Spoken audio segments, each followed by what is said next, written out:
Oke, shalom Bapak Saudara semua. Senang sekali bisa berjumpa lagi dalam sesi video kali ini.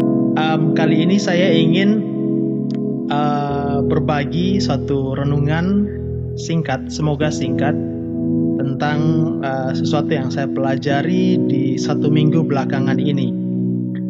Kita semua tahu bahwa di masa-masa pandemi corona ini kita semua beribadah dari rumah, melakukan setiap aktivitas pelayanan ataupun peribadatan itu semuanya dari rumah, dan hampir semua itu melakukannya secara online. Dan saya melihat ada satu plus minus dari diberlakukannya ibadah online ini. Sisi minusnya adalah karena kita tidak bisa menikmati fellowship sebagaimana yang kita sering alami dulu sebelum diserang oleh pandemi corona ini. Tapi ada sisi plusnya di mana kita jadi punya akses, kita bisa banyak belajar dari pendeta-pendeta lain, dari gereja-gereja lain. Di sini kita bisa saling belajar, kita bisa saling mengisi, kita bisa mendapat sesuatu hal yang berbeda, dan saya rasa ini hal yang baik untuk kita bisa saling belajar. Nah, kebetulan minggu ini saya mengikuti ibadah dari satu gereja di Kupang, Sitri, dari pendeta Charles Besi. Beliau orang yang baik, juga seorang pemberita firman yang sangat baik, pengajarannya juga sangat-sangat memberkati. Nah, ini yang saya dapati dari video gereja online mereka di Sitri di minggu kemarin, dan ini sangat memberkati saya karena saya rasa ini menjadi jawaban, atau bagi saya mungkin respon Tuhan kembali kepada saya, atau juga kepada kita semua yang mempertanyakan Tuhan di mana dalam pandemi ini, atau kok Tuhan izinkan ini terjadi. Saya tidak tahu bagaimana saudara merenungkan hal ini, atau perjalanan kerohanian saudara seperti apa selama pandemi ini, atau mungkin belakangan ini, saya tidak tahu. Tapi saya banyak bergumul, saya pribadi banyak bergumul dari awal tahun dan juga sampai masuk dalam masa pandemi ini. Kita semua bergumul, saya pribadi juga bergumul. Dan ada saat di mana kita seolah-olah merasa kita mau kecewa sama Tuhan, kita menjadi orang percaya kok hidup kita tidak ada perubahan, atau mungkin kita bertanya-tanya, Tuhan kok orang lain bisa, kenapa saya tidak bisa? Terus hidup kita sudah susah, sekarang ditambah lagi dengan COVID. Kira-kira kapan selesai? Tuhan di mana? Kok Tuhan seolah-olah diam? Dan saya banyak merenungkan hal ini. Tuhan, saya tanya sama Tuhan, Tuhan di mana? Kenapa Tuhan tidak bicara? Maksud Tuhan itu bagaimana? Saya pengen segera berakhir corona ini supaya kita bisa kembali beraktivitas. Karena kalau bagi anak-anak sekolahan atau bagi mereka yang masih bergantung pada orang tua, mungkin tidak begitu merasakan beban ekonomi, atau betapa beratnya kita hidup dan tidak bisa beraktivitas sebagaimana biasa, dan tidak bisa menghasilkan uang sebagaimana biasa. Karena di satu sisi tagihan akan tetap berjalan, tapi di sisi lain stream of income kita itu seolah terhambat, benar-benar terhambat. Jadi ini yang menjadi pergumulan kita. Kebanyakan saya pribadi juga bergumul, dan saya rasa saudara semua juga bergumul dengan hal yang sama. Dan 1 minggu belakangan ini saya merenung, Tuhan ada di mana? Kenapa Tuhan izinkan ini terjadi? Kenapa kok seolah-olah Tuhan diam? Tuhan mungkin ada orang yang sampai titik di mana dia bertanya, Tuhan itu ada tidak? Dan saya teringat satu pertanyaan, dan ini pertanyaan favorit kebanyakan para ateis atau orang-orang yang tadinya percaya pada Tuhan dan kemudian memutuskan untuk tidak percaya pada Tuhan karena mereka menyerah dengan pergumulan hidup dan mereka berpikir Tuhan itu tidak ada. Kalaupun Tuhan ada, maka Tuhan itu bukan Tuhan yang baik.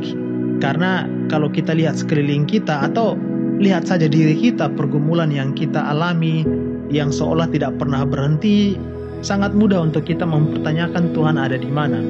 Nah, Maka dari itu waktu saya melihat video ibadah online dari pendeta Charles dan firman Tuhan yang diberitakan pada waktu itu sungguh sangat menyentuh saya, dan seolah-olah Tuhan berbicara kepada saya lewat video itu. Dan menariknya karena saya tidak berencana menonton video itu karena saya sedang memasak, bersih-bersih rumah, dan juga saya sedang masak sambil dengar video khotbah ini.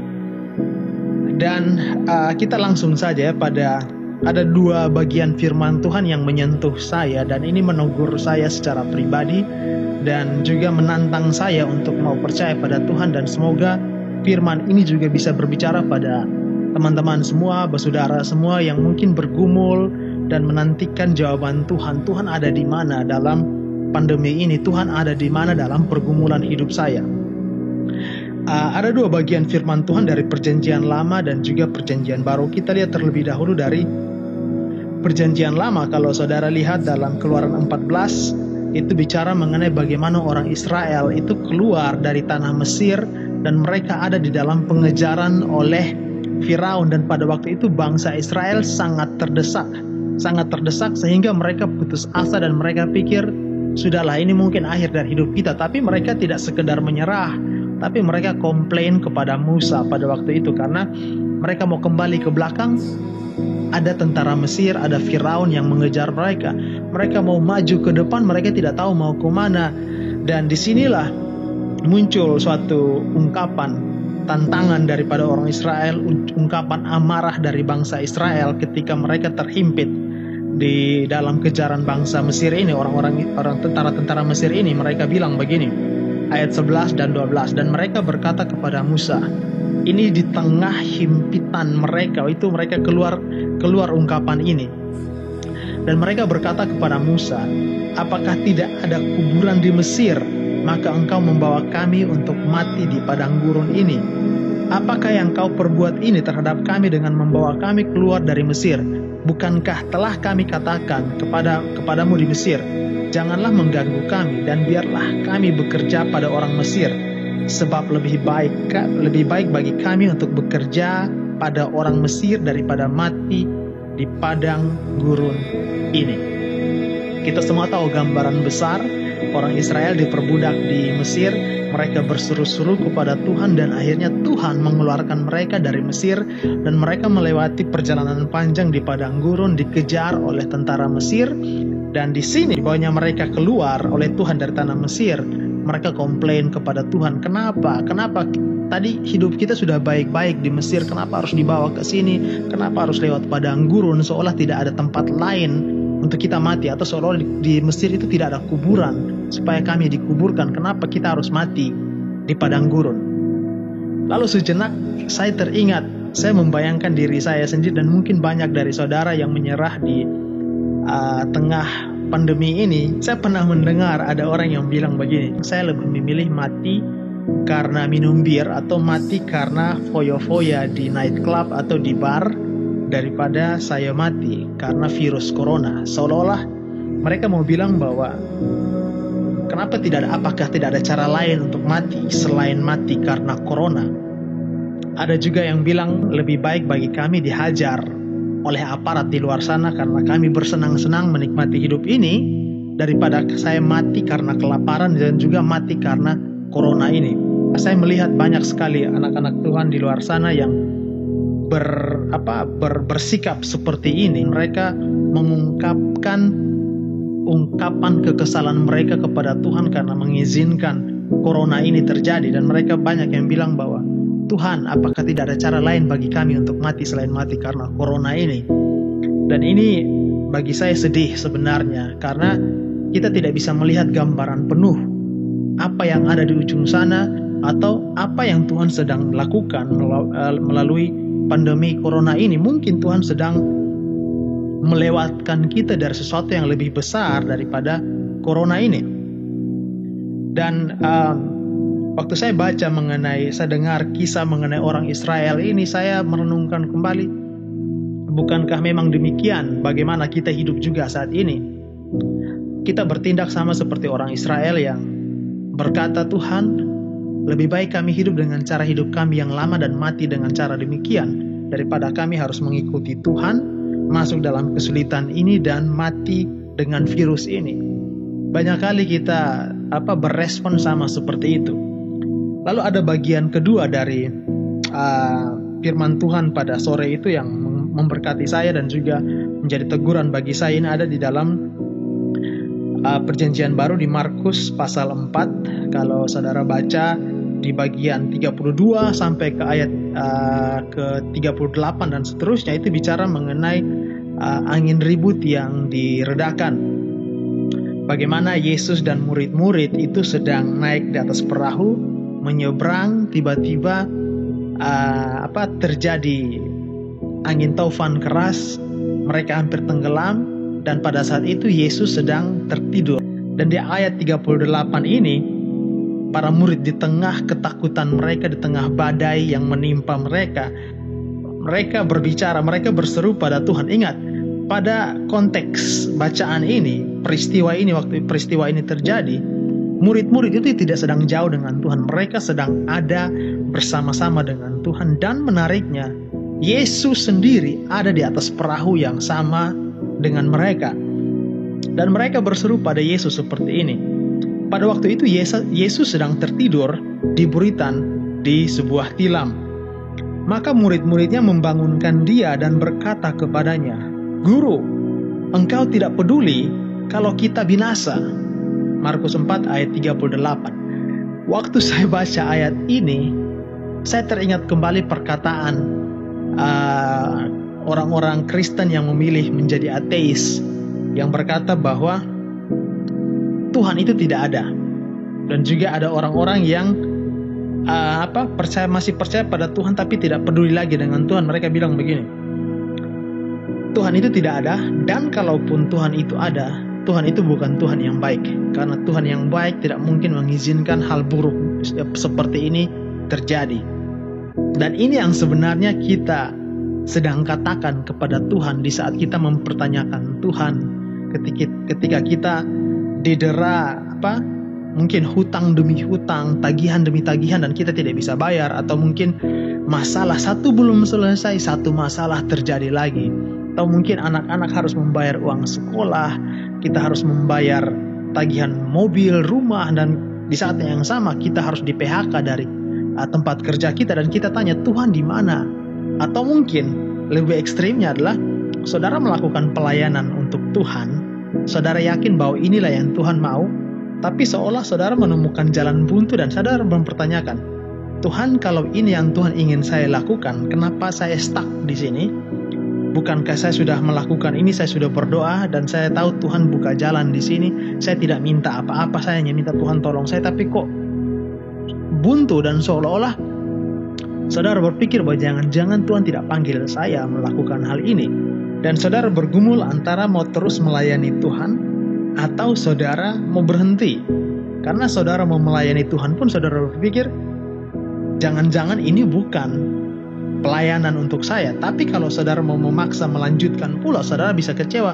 Saya sudah melakukan apa yang Tuhan mau, tapi kenapa toh masih seperti ini, susahnya tidak hilang, saya masih tetap bergumul. Sampai akhirnya mungkin saudara berpikir, jangan-jangan saya membodohi diri saya sendiri dengan satu gagasan tentang Tuhan yang sebenarnya tidak ada. Saya pernah ada di dalam posisi itu, dan sering kali iblis mencoba untuk menyerang saya dengan gambaran-gambaran yang sama, cara berpikir yang sama, membuat saya down. Dan saya mau bilang, saudara harus tetap tinggal dalam firman Tuhan supaya saudara terus dikuatkan. Nah, waktu para murid mereka menghadapi badai topan ini, mereka sebenarnya tidak jauh dengan Tuhan, karena Tuhan ada sama-sama dengan mereka. Yang mereka tidak sadari adalah bahwa, yang mereka lupa adalah bahwa Yesus ada bersama-sama dengan mereka, dan Yesus yang bersama-sama dengan mereka itu sanggup untuk melindungi mereka. Dengan berkata bahwa, Guru, engkau tidak peduli kalau kami binasa. Mereka sebenarnya sedang bilang bahwa Tuhan, engkau tidak baik, engkau tidak peduli pada saya, engkau tidak peduli pada kami. Dan bukankah ini yang sering kita katakan, yang sering kita ucapkan ketika kita bergumul? Kita sebenarnya saat kita mempertanyakan kebaikan Tuhan, kita mau bilang, Tuhan, engkau tidak peduli, kalaupun engkau ada, engkau bukan Tuhan yang baik. Dan disinilah saya sangat ditegur bahwa Yesus tidak meninggalkan kita. Dia ada di sana, dan kalau Dia izinkan kita, Dia pasti buka jalan bagi kita, dan Dia tidak akan pernah membiarkan kita. Sebenarnya kalau kita mau lihat, sama seperti bangsa Israel yang sebenarnya sedang dibebaskan dari sesuatu yang lebih besar dari sekedar padang gurun, yaitu mereka sedang dibebaskan dari bangsa Mesir, dari perbudakan di Mesir. Tapi orang Israel tidak melihat itu, karena kegentaran di padang gurun itu membuat mereka lupa akan apa yang sudah Tuhan perbuat atau apa yang sedang Tuhan kerjakan bagi mereka. Padahal pada waktu itu apa yang kurang membuat mereka yakin bahwa Tuhan sedang menyertai mereka? Di siang hari mereka punya tiang awan, dan di malam hari mereka punya tiang api. Apa yang membuat para murid kurang yakin pada waktu itu? Mereka bisa melihat mujizat demi mujizat yang Yesus lakukan. Orang mati dibangkitkan, semua mujizat-mujizat besar yang Yesus lakukan, orang-orang sakit disembuhkan. Tapi toh ketika mereka mengalami masalah mereka sendiri, mereka bertanya, Tuhan, Engkau tidak baik. Saya harap kita semua bertobat, kita semua sadar dan diingatkan kembali Tuhan itu terlalu sayang. Saya percaya ketika Yesus berkata kepada para muridnya, engkau orang-orang yang tidak beriman.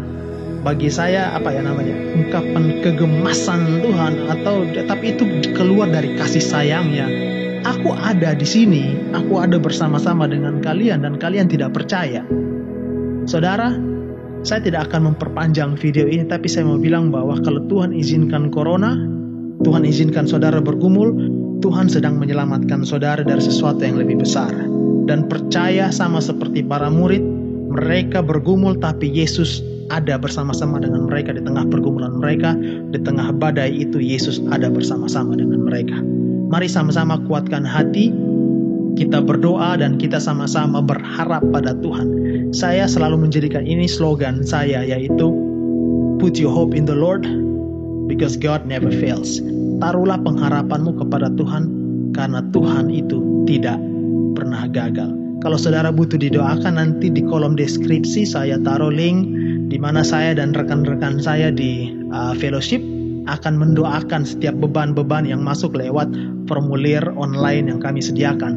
Jadi kalau saudara bergumul, kami ingin saudara coba bagikan, share dengan kami apa yang bisa kami doakan, dan kami ingin bergumul, kami ingin berdoa bersama-sama dengan saudara. Sekiranya video singkat ini bisa memberkati saudara. Tuhan Yesus memberkati.